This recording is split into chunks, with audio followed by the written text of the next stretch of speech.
إن الحمد لله نحمده ونستعينه ونستغفره ونعوذ بالله من شرور أنفسنا ومن سيئات أعمالنا من يهده الله فلا مضل له ومن يضلل فلا هادي له وأشهد أن لا إله إلا الله وحده لا شريك له وأشهد أن محمدًا عبده ورسوله أما بعد فإن خير الكلام كلام الله وخير الهدي هدي محمد صلى الله عليه وآله وسلم وشر الأمور محدثاتها وكل محدثة بدعة وكل بدعة ضلالة وكل ضلالة في النار.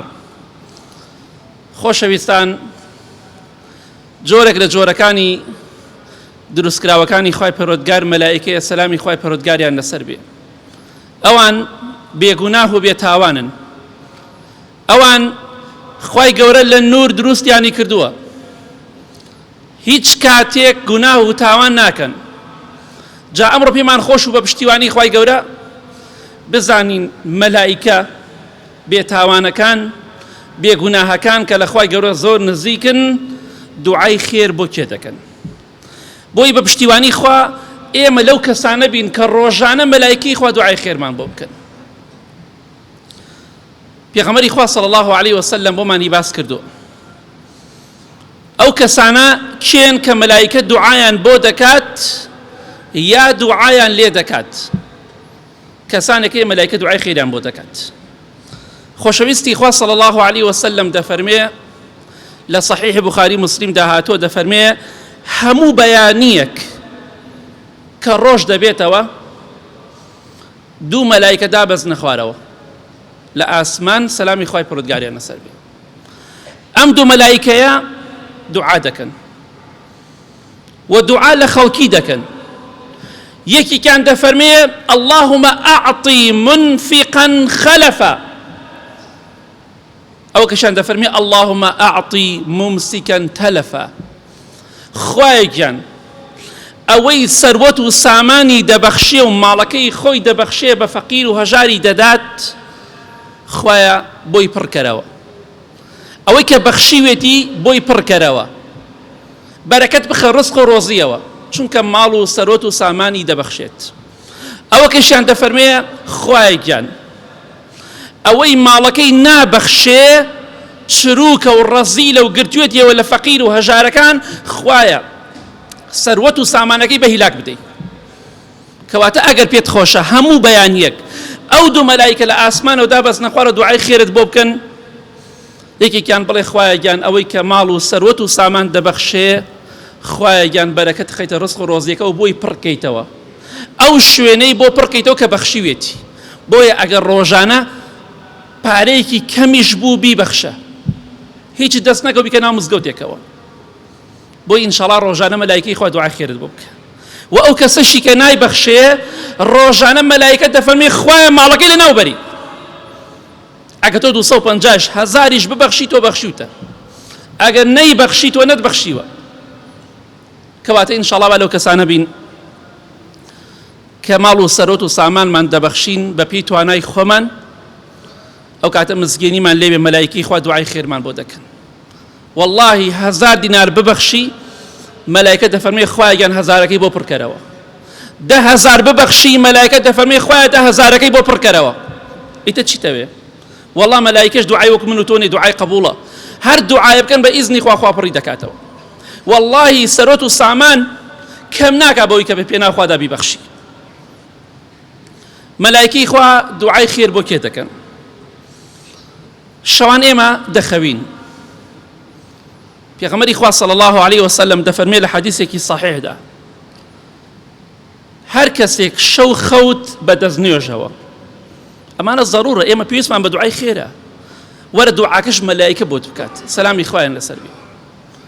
هەر کاتێک کە ئێمە دەچینە سەر جێگای نووسن جێگای خەوتن دەستنوێژ بگرین بە دەستنوێژەوە بخەوین. پێغەمبەری خوا دەفەرمێ صلی الله علیه وسلم هەر کەسێک چووە سەر جێگای نووسن و خەوتنەکەی لەسەر جێگای خەوتنی بە دەستنوێژەوە خەوت ئەوە مەلائیکەیەک سەلامی خوای پەروەردگاری لەسەر بێ لای ئەو ئینسانە دەبێت لە تەنیشتی ئەو مرۆڤە دەبێت لەسەر جێگای ئەو مرۆڤەیە. پێغەمبەری خوا دەفەرمێ صلی الله علیه وسلم هەر کاتێک کە ئەو ئینسانە دەخەوێ و جاری وایە خەبەری دەبێتەوە ئەم دی و ئەو دی و دەکات بەردەوام ئەو مەلائیکە دەڵێ اللهم اغفر لعبدك فلانا فإنه بات طاهرا.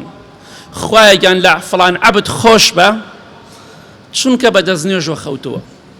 جا هەر کاتێ دەستنوێژت گرت خەوتی حتا بەیانی مەلایکەی دوعای خێرت بۆکە بە تایبەت خوای گەورە ئەو مەلایکە دەنێرێ بۆ لای تۆ ئەگە دەستنوێژ بگری لەگەڵ تۆدا دەبێ دەستنوێژ نەگری دەڕوا بۆ لای کەسێکی تر.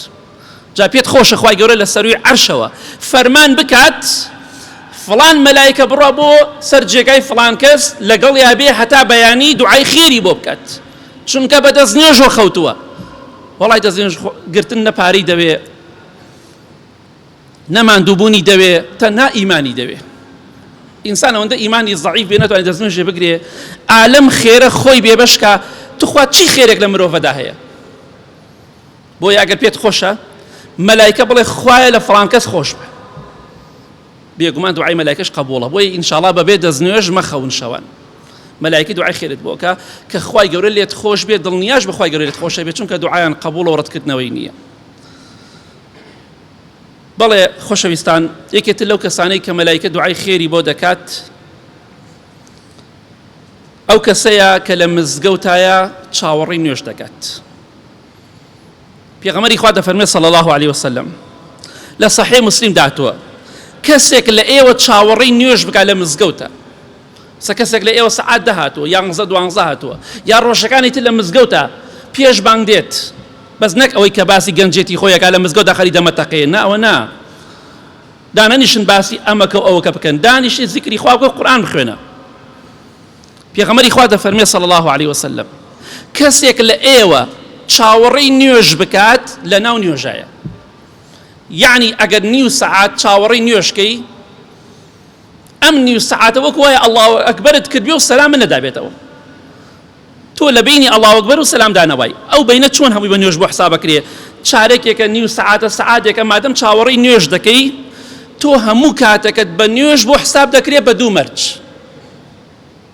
یەکەم پێغەمبەری خوا فەرمیێ صلی الله علیه وسلم دەستنوێژت هەبێ بە دەستنوێژ و چاوەڕی نوێژکەی دووەمیش لە مزگەوتە ئاوا نەکەی لە کاتی چاوەڕێکردنی نوێژە ئاوا نەک ئاوا پەنجەکانت تێکەڵ کرد پێغەمبەری خوا فەرمیێ صلی الله علیه وسلم پێڵێن تەشبیک ئەگەر ئاوات کرد لە ناو نوێژ دەرەچیت وەکو سەلامت دابێت بەم دوو مەرجە تۆ نیو سەعات سەعاتێ چەندێ دقەیە چەند دقە چاوەڕی نوێژکەی هەمووی بە نوێژ بۆ حسابەکرێ.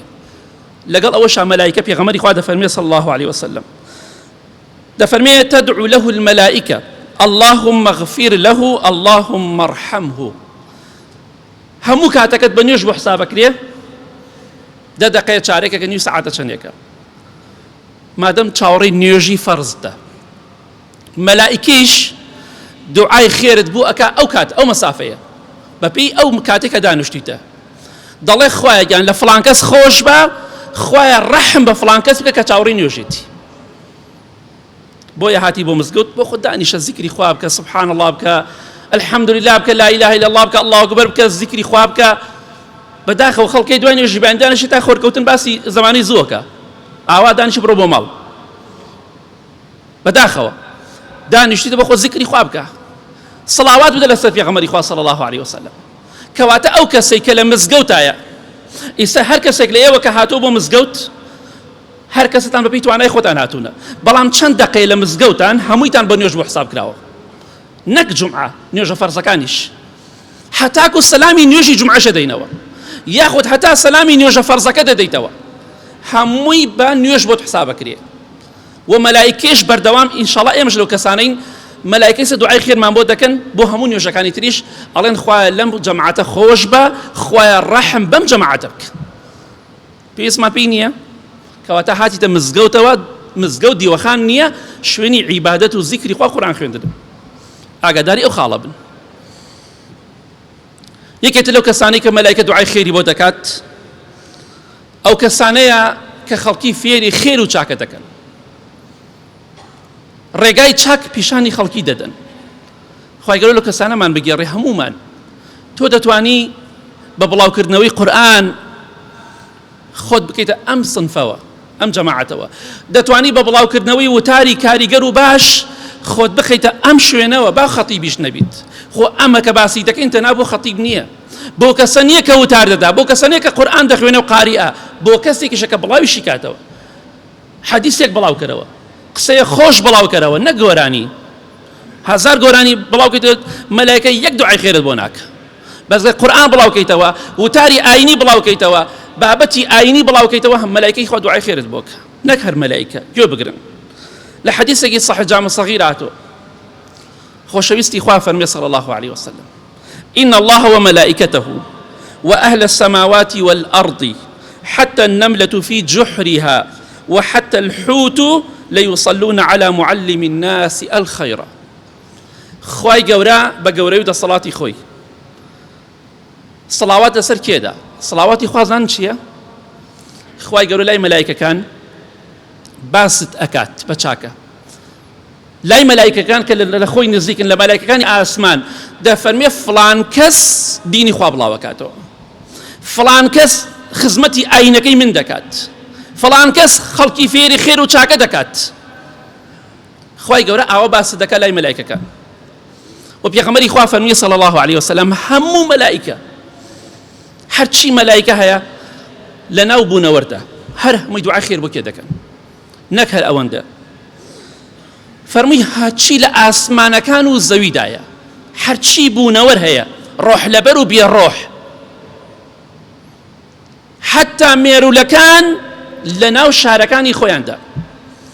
ئێستا کە زانست باسی دەکا هەر نەفەرێک زیاتر لە ملیۆنێ مێرولەی بەرەکەوێ، ئەوە مێرولە سەر زەویا زۆرە، یعنی بەراوردی کەی بە مرۆڤ، هەر مرۆڤێ ملیۆنێ زیاتر مێرولە بەرامبەرێتی، واتە ئەوەندە زۆرە مێرولە. ئەزانین دوعای خێر بۆ کێ دەکەن؟ حوتەکان لە ناو دەریاکانە، لە ناو محیطەکانە و ئەتڵەسەکانە، هەمووی دوعای خێر بۆ کێ دەکەن؟ بۆ على معلم الناس الخير، ئەو کەسەی مامۆستایە و خەڵکی فێری چاکە دەکە. مامۆستا مەسمان ئەوە نیە مامۆستایە و هیچ ئیسفادێکی بە خەڵکی نییە. ئەو کەسەی مامۆستای چاکەیە، واتە ڕێگای خەڵکی، ڕێگای چاک پیشانی خەڵکی دەدات. جا کاتێک کە تۆ وتار بڵاوەکەیتەوە، قورئان بڵاوەکەیتەوە، بابەتی ئاینی بڵاو دەکەیتەوە، قورئان و حەدیث بڵاوەکەیتەوە، هەرچی بوونەوەر هەیە هەمووی دوعای خێر بۆکە، هەمووی دەڵێ خوایە لە فڵان کەس خۆش بە، ئاینەکەی تۆ بڵاو دەکاتەوە، خوایە لە فڵان کەس خۆش بە، قورئان بڵاو دەکاتەوە، خوایە لە فڵان کەس خۆش بە، وتار بڵاوەکاتەوە، خوایە لە فڵان کەس خۆش بە، قورئان و تەفسیر و حەدیث بڵاوەکاتەوە، هەمووی دوعای خێر بۆکە. پێویستت پێیت یا پێویستت پێی نییە؟ لەوە خۆشتر هەیە بە سەتەها ملیار و ملیۆن و تریلیۆن و نازانم چی ژمارە گەورەکان، هەمووی مەلایکە دوعای خێر بۆ دەکات.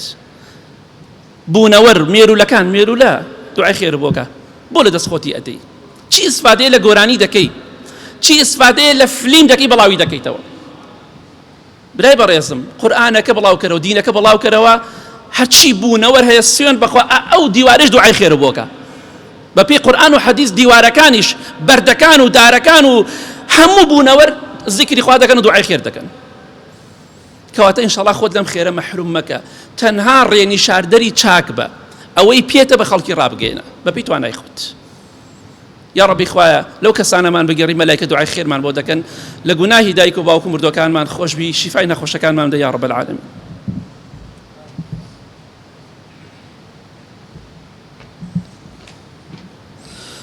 الحمد لله والصلاة والسلام على رسول الله وعلى آله وصحبه ومن والاه. ملائكة دعاء خير بو كدكات. لحديثك صحيح مسلم دهاتوا إمام صفوان كري عبد الله رحمتي خوالي لبيت فرميه روشتن بو الشام شوم خزمتي إمامي أبو الدرداء بو مالي خويان. أبو الدرداء يكي للصحابة كان في خواه صلى الله عليه وسلم. أبو الدرداء أفرميك روشتن مالي أبو الدرداء للشام صحابي خوشويستي في خواه صلى الله عليه وسلم تەماشام کرد لە ماڵ نییە، بەڵام خێزانی کە ئوم الدەرداء لە ماڵ بوو. ئەفەرمێ چاکوچۆنیم لەگەڵ خێزانیا کرد، خێزانی وتی ئەم ساڵ ئەچی بۆ حەج، سەفوان ئەڕۆی بۆ حەج؟ وتم بەڵێ ئەڕۆم بۆ حەج. فەرمووی دە دوعای خێرمان بۆ بکە. دروستە کەسێک چوو بۆ حەج و بۆ عومرە بڕی دوعای خێرم بۆ بکە، بەڵام ئەوەی کە دەڵێ لەوێ ناوم بێنە ئەمە عەشایرە، شتی وا لە دینە نییە، شتی وا نییە، ناوم بێنە لەوێنە. ناوهێنان دوو معنای هەیە، ناوهێنانە معنای کە خەڵکی خورافی تێگەشتووە ئەوە غەڵەتە، بەس ئەگەر ناوهێنان بە دوعا بێ دروستە، ناوت بێنێ دوعا، واتە دوعای خێرم بۆ بکە، نەک لەوێ فڵان کەس وەرە بۆ حەج و عومرە، ئەوە ناشتی وا لە دینە نییە. بڵێ خوایە فڵان کەس حەج و عومرەی بەنسیب بکەی، بە دوعای خێر ناوی بێنە. ئەم خێزانەی ئوم الدەرداء کە هەویشە سەحابەی ڕەزای خوا لێ فەرمووی ئەی سەفوانی کوڕی عەبدوڵڵا، مادام ئەم ساڵە چی بۆ حەج دوعای خێرمان بۆ بکە. بۆچی؟ چونکە پێغەمبەری خوا صلی الله عليه وسلم فرمووی دعوة المرء المسلم لأخيه بظهر الغيب مستجابة، عند رأسه ملك موكل، كلما دعا لأخيه بخير قال الملك الموكل آمين ولك بمثل.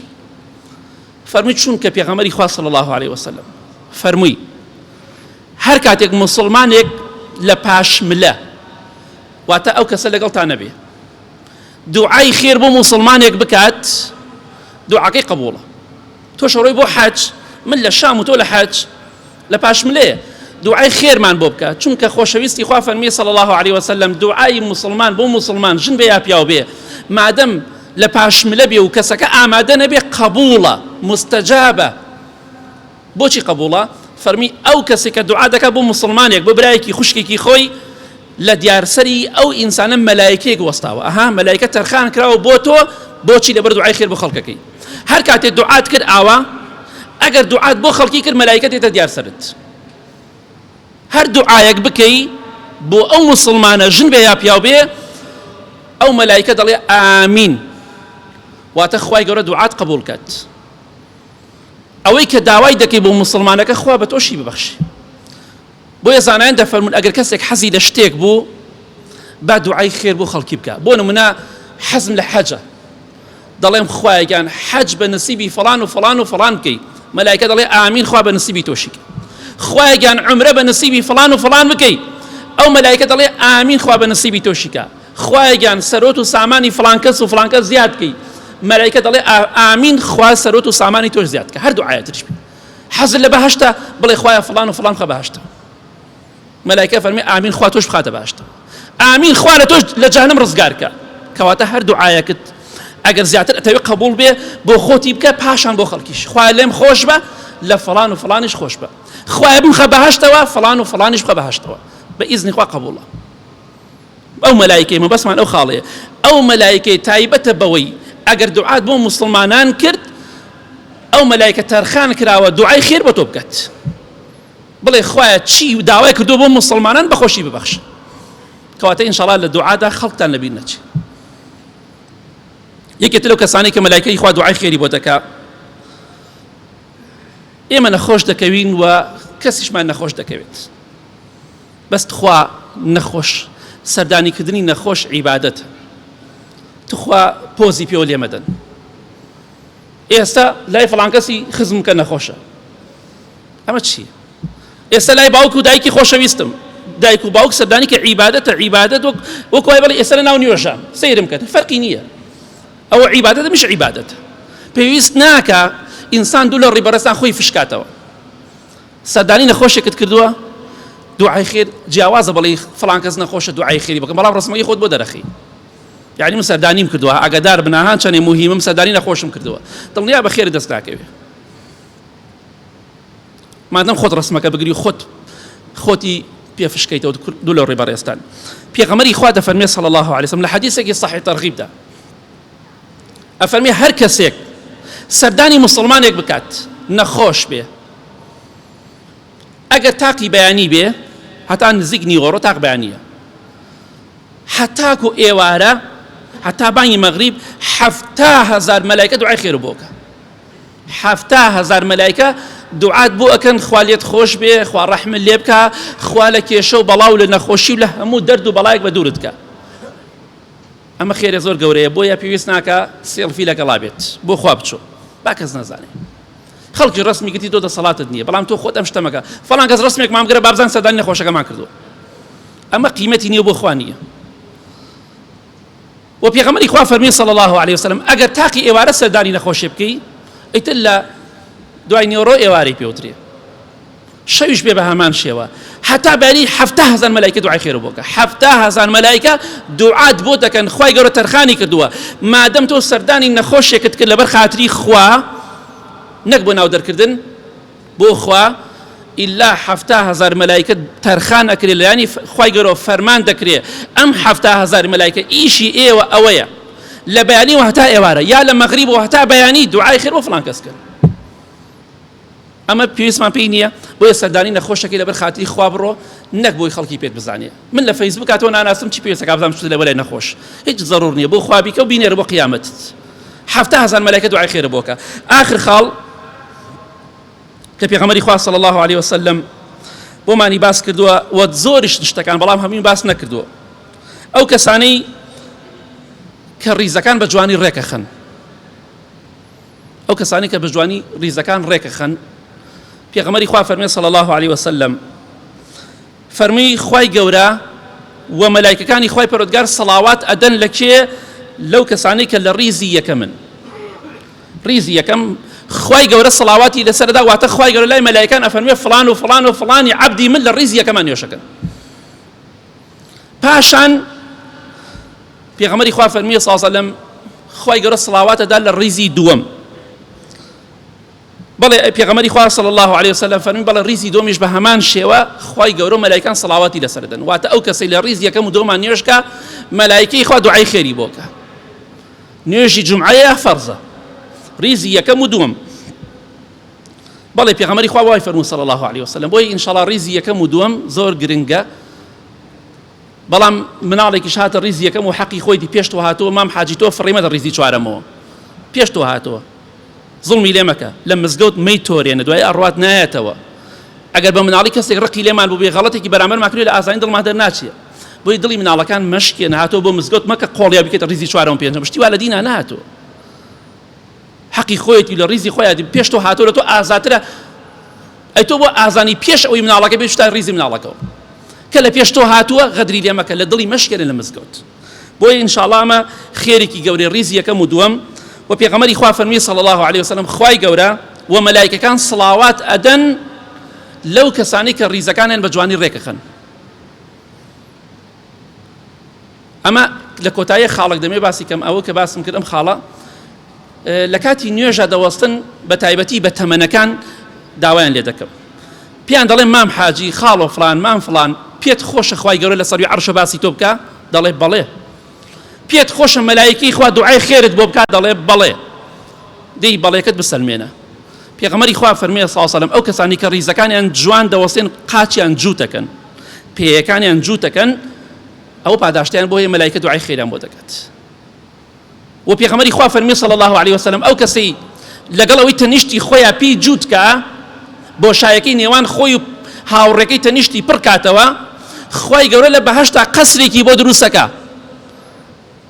ئەمە حەدیثە، بۆیە ڕیزەکانتان جوان ڕێکن، بەڵام بەداخەوە لە ڕیز لە کاتی ڕکاتی یەکەمە هەمووی پێی جووتە، بەڵام لە دووەم و سێم و چوارەمە جووتەکە نامێنێ، پێجووتی نامێنێ، بۆ جێگایکی گەورە دەگرێت دوای قاچی بچووکە کاتەوە. ئەگەر پێت خۆشە لە بەهەشتا تۆ 5 فەرزەی بۆ مزگەوت، ئەو بۆشایانە پڕەکەیتەوە بەلایەنێکەوە 5 قەسر لە باشدا دەستەکەی، بەس ئەگەر مام حاجی بۆشایی بستێ بهێڵیتەوە بینی خۆت و خەڵکە، بەخوا خۆت لە خێرە مەحروم دەکەی، خۆتیش لەوە مەحروم دەکەی، مەلایکە دوعای خێر بۆ بکات. سوێن بەخوا ئەگەر لەگەڵ هاوڕێکەتا قاچت بستێ بینی هەبێ، مەلایکە دوعای خێر بۆ ناکات، چونکە فەرمی علی الذین یصلون الصفوف، مەلایکەی خوا دوعار بۆ کەسانە دەکات کە ڕیزەکانیان ڕێک دەخەن، نەک کە بڵاوی دەکەنەوە، نەک ئەوانەی کە لەگەڵ خەڵکیا بین دروستەکەن، ئەوانە نا. جا بۆیە خود لەم خێرە مەحروم مەکە، ئەمە حیزبایەتی نییە، ئەمە دینی تازە نییە، ئەمە دینی خۆ پێغەمبەری خوایە صلی الله علیه وسلم. لە کۆتاییدا دەڵێم ئینشاءڵڵا با خۆمان لەم خێرانە بێبەش نەکەین، مەلایکە دوعای خێرمەوە بکەن بەردەوامی ئینشاءڵڵا. اللهم اغفر للمؤمنين والمؤمنات والمسلمين والمسلمات الأحياء منهم والأموات من أهل السنة والجمعة والجماعات. يا ربي خوايا شفاء نخوش كان من بدي بتايبتي أواني داود وعي خيريان كدوه خوايا أواني كيشو مشاكل يعني بويان حلقي بويان آسان كي أواني نخوش شفاء دي أواني قەرزاریان بۆ دەبرکەی ئەوانەی حاڵیان خراپە حاڵیان باشکەی یا ڕەبی خوای هێمنی و ئارامی وڵاتمان بپارێزی لەو کەسانەمان بگێڕی بەردەوام مەلایکەی خوا دوعای خێرمان بۆ بکەن یا رب العالمین خوایان تۆ زۆر دەوڵەمەند و سەخیت لێمان خۆش بە ئاخرمان بەخێر بگێڕە ئامین ئامین وصلى الله على محمد وآله وصحبه أجمعين.